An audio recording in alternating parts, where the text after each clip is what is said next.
मे भी हो सकता है इस वीडियो के थंबनेल को देखकर आपने उम्मीद की हो कि आपको इस वीडियो के अंदर किसी टॉपर का वीडियो देखने को मिलेगा, लेकिन दोस्तों इस वीडियो को पूरा देखने के बाद में आपको टॉपर्स के जो टाइम टेबल को लेकर जो क्रक्स होता है वो देखने को मिल जाएगा।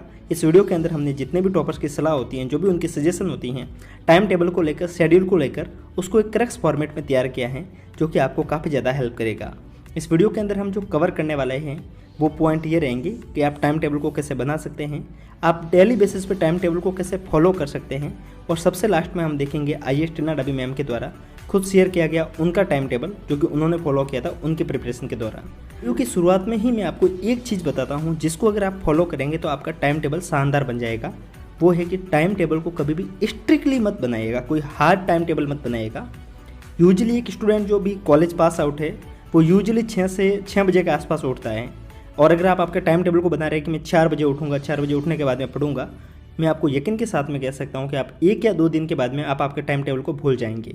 क्योंकि स्ट्रिक्ट चीज़ें आपको बांधती नहीं हैं, आपको तोड़ती हैं, उसको आप याद रखिएगा। टाइम टेबल ईजी बनाइए और उसको स्ट्रिक्टली फॉलो कीजिए, तो आपका टाइम टेबल लॉन्ग टर्म के लिए फॉलो होगा। लाइक अगर आप 7 बजे उठ रहे हैं तो आप 7 बजे से लेकर ही टाइम टेबल को बनाइए, तो आपको हेल्प करेगा। अब हम देखते हैं टाइम टेबल को बनाना कैसे हैं, लेकिन उससे पहले टाइम टेबल फॉलो क्यों नहीं होता है उसको देखते हैं।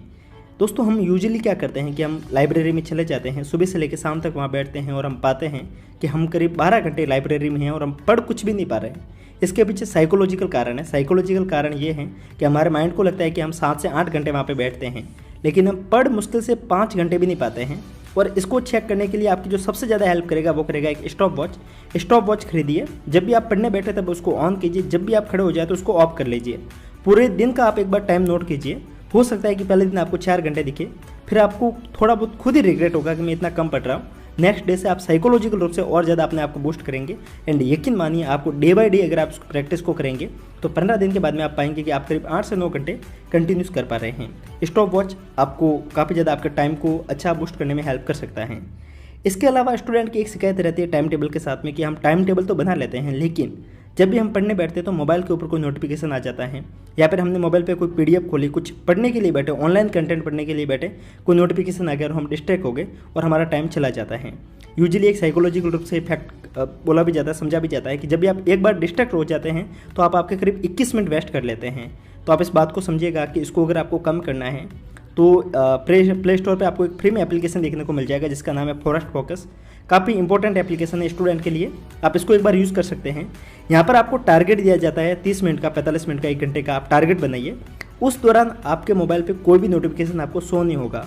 एक गेम की तरह गेम है, और अगर आप उस टारगेट को पूरा नहीं कर पाते तो आपको खुद को रिग्रेट होगा। तो ये एक साइकोलॉजिकल अनुसार अगर आप चलते हैं तो आप इसको भी हेल्प आपकी कर सकते हैं।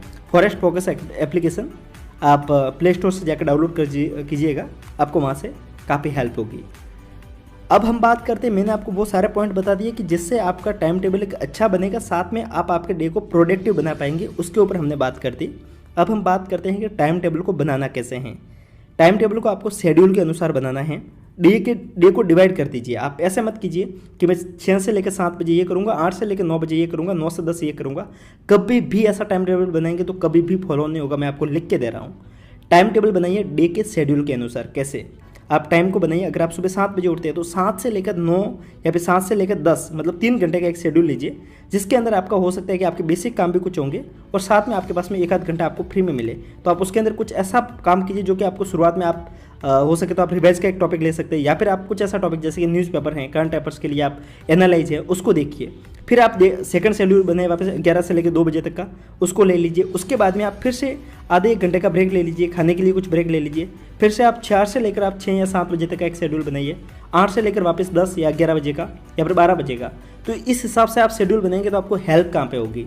माना कि आपका सुबह का शेड्यूल आपका आज खराब हो गया तो आपके पूरा दिन का शेड्यूल खराब नहीं होगा। आप सिर्फ सुबह वाला शेड्यूल खराब हुआ है तो आप सुबह वाला शेड्यूल को भूल जाइए, नेक्स्ट शेड्यूल को फॉलो कीजिए। तो ये आपको हेल्प करेगा आपके टाइम टेबल को ज़्यादा टाइम तक इम्प्लीमेंट करने में और दिन को ज़्यादा प्रोडक्टिव बनाने में। ये सारी तो वो बातें थी जो कि आपको टाइम टेबल को बनाना कैसे है, कैसे सीखना है वो था।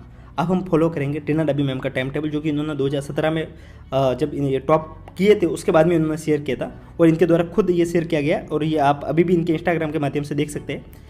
सो इनका जो टाइम टेबल था वो कुछ ऐसा था, ये 7 बजे उठते थे, 7:30 बजे ये न्यूज़पेपर पढ़ने बैठते थे और 8:30 बजे ये खाने मतलब नाश्ते के लिए बैठते थे, मतलब 1 घंटा ये न्यूज़पेपर को देते थे 7:30 से 8:30 तक। फिर उसके बाद में ये इन्होंने भी उसी जो मैंने आपको बात बताई शेड्यूल में स्लॉट में बांट देते थे दिन को, डिवाइड कर देते थे दिन को। तो वो उन्होंने ऐसे कर रखा था, ये 9 से 12 तक दिन का एक शेड्यूल एक स्लॉट बांटते थे 3 घंटे का। फिर 12 से 1 बजे तक ये करंट अफेयर्स रिवीजन को देते थे 1 घंटे के लिए। फिर 1 से 2 बजे तक लंच का टाइम, और आप कह सकते हैं कि थोड़ा बहुत रेस्ट का टाइम कह सकते हैं, कुछ एक एंटरटेनमेंट कर सकते हैं, अपने आप को इन्जॉयमेंट दे सकते हैं। तो उसके लिए ये 1 घंटे का टाइम लेते थे। फिर 2 से लेकर 3 बजे तक का रेस्ट का टाइम है, आप सो सकते हो और आपको दिन में 1 घंटा सोना चाहिए अपने माइंड को वापस से रिफ्रेश करने के लिए। उसके बाद में 3 से लेकर 5 बजे तक एक 2 घंटे का स्लॉट रखते थे जिसके अंदर ये दूसरी स्टडी को करते थे। फिर 5 to 8 का ये 3 घंटे का रिवीजन का स्लॉट रहता था। और आप आपके टाइम टेबल में एक स्लॉट रिवीजन का जरूर डालिएगा ताकि आपको जो पढ़ रहे हैं वो आपको टाइम के साथ में याद भी रहता रहे। ऐसा नहीं कि आप आगे पढ़ रहे हो पीछे भूल रहे हैं तो कुछ हेल्प नहीं होगी। इसके साथ में 8 to 9 डिनर का शेड्यूल हो रहता था। उसके बाद में 9 to 11 ये तीसरा स्लॉट लेते थे दिन का, जो कि 2 आवर का होता था। तो आप देख पा रहे हैं कितना स्लॉट हुआ इनका, 3 और ये 3 और 2 to 4 ये 7 आवर का। तो सिर्फ इनके एक स्टडी का स्लॉट है, साथ में न्यूज़पेपर का 1 आवर का अलग से है। सो ये ओवरऑल 8 to 9 आवर का इनका शेड्यूल रहता था पढ़ने का। उसके बाद में 11 to 12 आप देख पा रहे हैं खुद सोशल मीडिया पे एक्टिव थे, इन्होंने खुद इस बात को बोला है। सोशल मीडिया फेसबुक को ये खुद भी चलाते थे 1 घंटे भर के लिए, और 12 बजे ये सो जाते थे। तो आप देख पा रहे हैं टॉपर भी इन चीज़ों को फॉलो करते थे। ऐसा नहीं है कि आप सोच रहे हैं कि टॉपर कोई ऐसा है कि जो बिल्कुल हर चीज़ को स्ट्रिक्टली फॉलो करते हैं, किसी एंटरटेनमेंट को नहीं देखते। और आपको यकीन नहीं आए तो आप इंस्टाग्राम पे जाकर खुद चेक कर सकते हैं, इनके खुद के ऑफिशियल अकाउंट पे ये आपको अभी भी देखने को मिल जाएगा अगर आप सबसे पुरानी पोस्टों में जाएंगे तो। साथ में इन्होंने कुछ एक चीज़ें बताई कि आप 3 आवर के लिए आप बड़े टॉपिक को लेंगे, 3 आवर का जो स्लॉट लेते हैं उसमें 2 आवर के स्लॉट में मीडियम को, और 3 आवर का जो रिवीजन रहता है वो प्रीवियस टॉपिक को लीजिएगा। किसी भी टॉपिक को आप जितना हो सके उतना उसको आप रिवाइज कीजिएगा, बिना रिवीजन के आप कुछ भी नहीं कर सकते हैं। और जो भी आप वीकली रिवीजन कर रहे हैं उसको, जो भी आप पढ़े उसको वीकली एक बार रिवीजन भी कीजिएगा। सो और सबसे इंपॉर्टेंट है कि दिन में आप कम से कम 7 घंटे सोइएगा, ये आपके लिए सबसे ज़्यादा इंपॉर्टेंट है। तो इस हिसाब से आप आपके टाइम टेबल को फॉलो कर सकते हैं। मैंने आपको जो शुरुआत में कुछ एक सजेशन दी थी वो मेरी सजेशन नहीं है, वो सारे टॉपर्स के सजेशन है। जैसे मैंने आपको जो स्टॉप वॉच की बात की वो किसी एक IPS ऑफिसर के सजेशन है, जो कि मैंने एक नॉवेल के माध्यम से पढ़ी थी।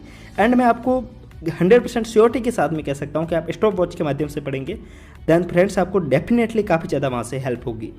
सो आई होप, मुझे जहाँ तक उम्मीद है इस वीडियो को देखने के बाद में काफ़ी न्यू एस्पिरेंट को हेल्प हुई हो कि टाइम टेबल, शेड्यूल और कैसे बनाना है, शेड्यूल को कैसे फॉलो करना है, इसके रिगार्डिंग आपके सारे डाउट सॉल्व हुए होंगे।